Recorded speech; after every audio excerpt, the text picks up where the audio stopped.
Que atuação tenebrosa da seleção brasileira. O Brasil está em crise. Acho que essa é a manchete que a gente tem que dar depois do Brasil tomar um vareio no ver a cor do caroço contra o Uruguai lá no Estádio Centenário. Deixe seu like, se inscreva no canal, habilite a notificação. Estamos chegando para mais um vídeo e analisando a seleção brasileira. Mais um vídeo que a gente faz em parceria com a Estrela Bet, o seu, o meu, o nosso site de apostas. Se cadastre no site da Estrela Bet. Tem aqui no link do vídeo, na descrição do vídeo, um link para você se cadastrar lá no site da Estrela Bet. Em muito tempo o Brasil não fazia uma partida tão ruim quanto essa. A gente vai ponderar algumas coisas aqui, só que o Brasil sai de campo no Uruguai sem carregar nada de positivo para os próximos dois jogos, que são jogos complicados, muito complicados pelas eliminatórias. Colômbia fora e Argentina no Maracanã. Aí a gente tem que... Eu não consigo começar esse vídeo pensando em algo que não seja... O Brasil fez alguma atuação desse nível na era Tite? Não fez. E isso me chama a atenção. O quão instável é esse começo de trabalho do Fernando Diniz na seleção brasileira. E por que eu trago aqui a era Tite? Porque a gente reclamava, e eu acho que a gente, muita gente, né? Eu, por exemplo, não reclamava. Acho que ele tinha os problemas dele, teve na Copa, mas na média foi um baita de um trabalho. Mas o que eu ia dizer é o seguinte, é raro a gente ver a seleção brasileira ter atuações assim. A gente vai ter que voltar à era Dunga para relembrar jogo desse nível, em que o Brasil simplesmente não foi nada no ataque, zero. O Brasil foi nulo no ataque e foi fraco na defesa. Porra, se você não consegue ser bom atacando, que você seja bom pelo menos se defendendo. Se você não pode ser bom se defendendo, que você seja muito bom atacando. O Brasil não conseguiu fazer absolutamente nada disso no jogo de hoje. Nada. Isso que me deixou completamente embasbacado. O grande desafio, o grande teste até aqui nas eliminatórias, um dos maiores jogos aí que a gente tem nessa preparação para a Copa do Mundo é sempre o jogo fora de casa contra o Uruguai, mas o Brasil vinha passando com alguma tranquilidade e até se impondo em vários desses últimos confrontos contra o Uruguai lá dentro, inclusive. Mas beleza, entendendo que perder para o Uruguai pode acontecer, e pode, né? Pô, uma seleção forte, né? Uma seleção tradicional. Mas não do jeito que foi, cara. Não do jeito que foi. Vamos pro site pro Instagram da CBF. Aí a gente fala da escalação, analisa o jogo, enfim, fala de alguns temas aqui que eu acho que a gente precisa debater, tá? Escalação da seleção brasileira com uma mexida que eu acho que todo mundo já esperava, que era a saída do Richarlison, tá? E até foi engraçado aqui o comentário da Clarissa, que eu não conheço, né? Pedi uma seleção e me deram um time, né? Geralmente a galera brinca, né? Pedi um time e me deram uma seleção. Então, assim, em relação à escalação, quando você tem o Ederson, eu não vou dizer que ele foi um problema, mas ele também não foi uma solução. Não pegou a bola do primeiro gol, que era difícil, mas era defensável, na minha opinião. Tá? Não estou dizendo que foi falha, estou dizendo que era uma bola que ele poderia ter feito algo a mais, coisa que não fez.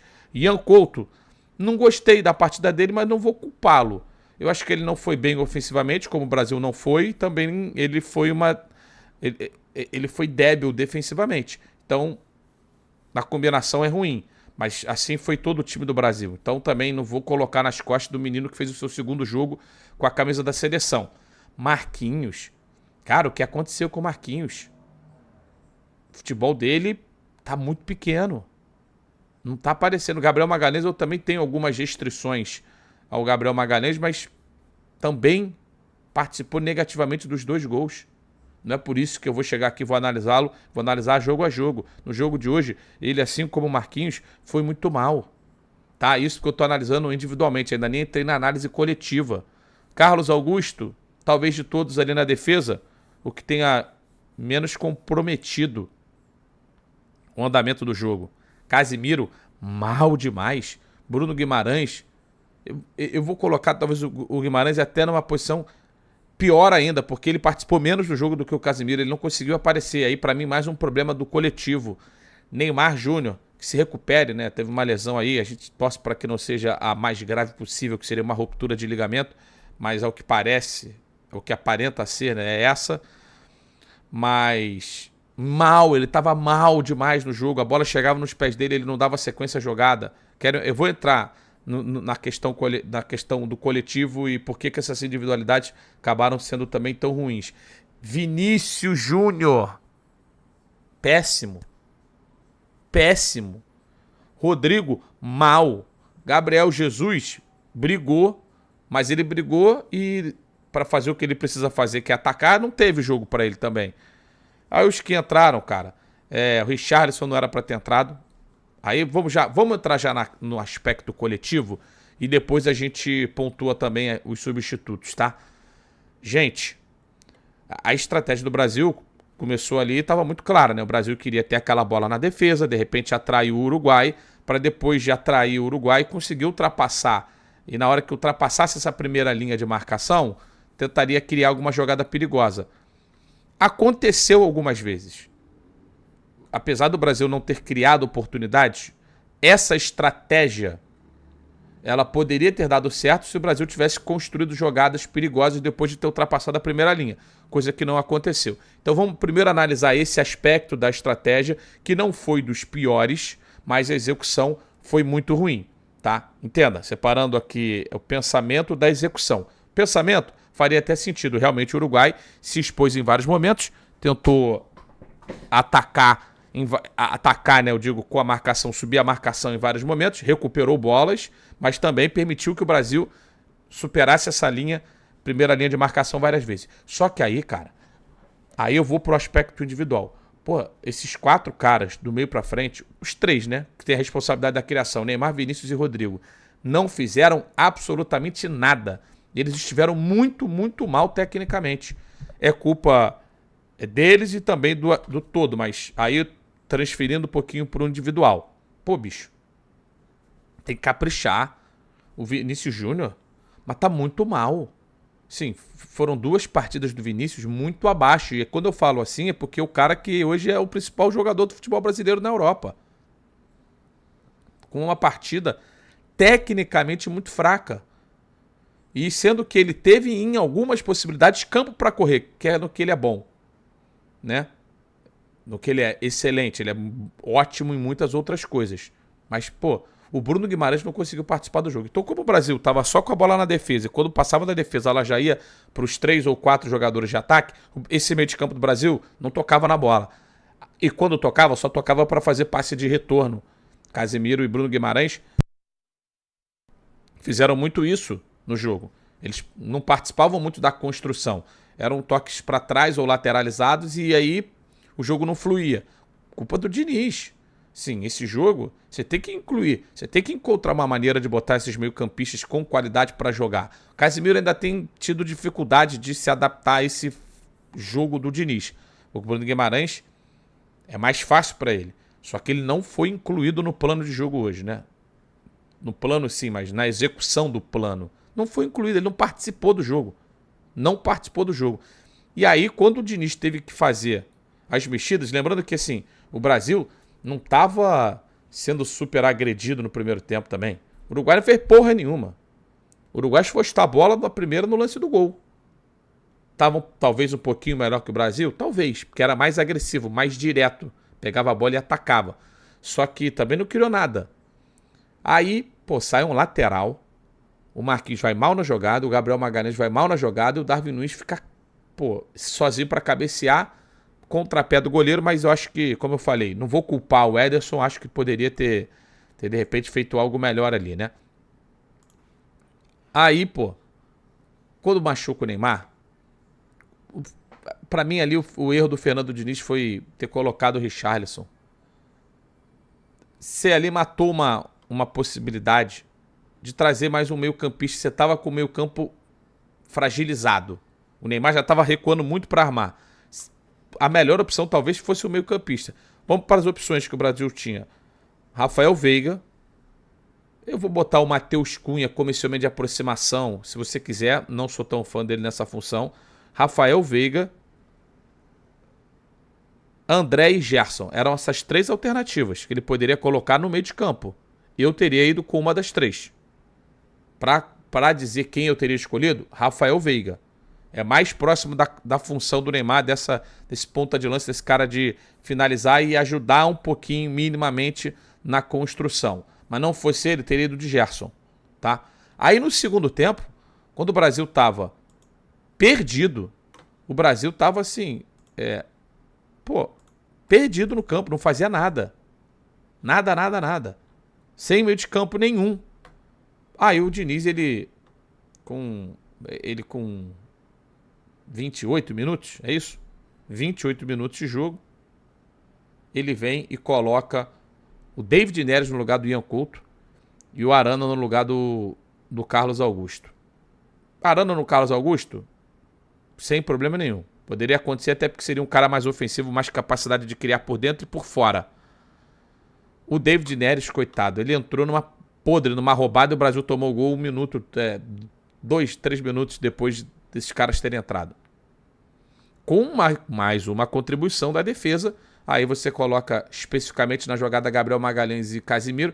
Tiveram um pouco de azar também, é verdade. Aí o Marquinhos acabou ficando vendido junto nessa e o Ederson não pôde fazer nada. Só que o Brasil continuou sem criar. Rodrigo mal. De novo, Vinícius mal. Um dos piores jogos do Vinícius com a camisa do Brasil. E aí depois ele bota o Rafael Veiga no lugar do Bruno Guimarães e o Matheus Cunha no lugar do Vinícius. Eu, já com 15, 20 minutos do segundo tempo, teria feito trocas assim, mais contundentes no time do Brasil. Tuitei sobre isso e não é ser engenheiro de abra-ponta, é falar o que eu pensei durante o jogo, no momento que eu assisti a partida. E eu teria colocado os 3 meio-campistas, o André, o Gerson e o Rafael Veiga.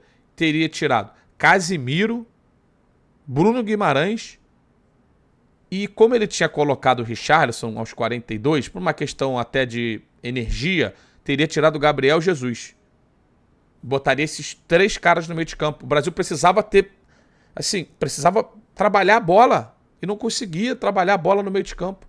Era ou da defesa pro ataque e não tinha, a bola não passava, o Brasil não construiu. E acabou terminando a partida sem criar realmente nenhuma grande oportunidade. Até porque a falta que o Brasil bateu no travessão, estava 1-0 ainda, para mim nem falta no Bruno Guimarães foi. E aí o Rodrigo bateu com relativa categoria para botar a bola na trave. Uma das piores partidas do Brasil nos últimos anos. Tá? E aí a gente vai ter que entender como isso vai se refletir na convocação para os 2 jogos muito duros contra a Colômbia e a Argentina. Eu já acho que ele tem que partir para uma mudança, para um caminho mais autoral. Ele está no meio do caminho, ele está com jogadores que não precisam necessariamente estar. O Gabriel Jesus, acho que é um cara que tá. O Richarlison, no momento, tá? Tudo isso que eu tô falando é de momento. Se daqui para lá o Richarlison passar a jogar muito, beleza. Mas não é o caso. Richarlison, as laterais são um problema para a seleção. Eu particularmente prefiro o Alisson ao Ederson, mas não é esse o problema do Brasil. Mas ele precisa encontrar... Pô, não tô dizendo que é para abandonar o Casimiro, não. Mas talvez pro jeito dele de jogar, a gente viu nos últimos jogos que não tem sido tão bom. Bota outro cara, bicho. Bota outro cara. Testa. Vai ser Colômbia e Argentina, provavelmente sem o Neymar. Tomara que ele possa voltar a jogar, mas provavelmente sem o Neymar. Olha, gente, numa boa. Olha esse banco do Brasil. Alisson, Perry, Emerson Royal, Arana, Richarlison, Adrielson, Bremer, André, David Neres, Rafael Veiga, Matheus Cunha e Gerson. Você não tira nada do banco. Você não tira quase nada do banco, né? Isso é um problema. Mas ele vai ter que, na minha opinião, repensar algumas coisas nessa seleção, repensar o jogo de hoje como um ponto baixo do trabalho dele na seleção brasileira, o mais baixo até aqui. Não é só porque perdeu, é pelo que não jogou. E a gente fica no aguardo aí de ver qual vai ser a repercussão dessa atuação na próxima convocação. Só uma coisinha que eu quero falar para fechar aqui o vídeo. Eu acho que muitas vezes a gente fica apegado aos caras que atuam na Europa como aqueles que têm que estar na seleção brasileira.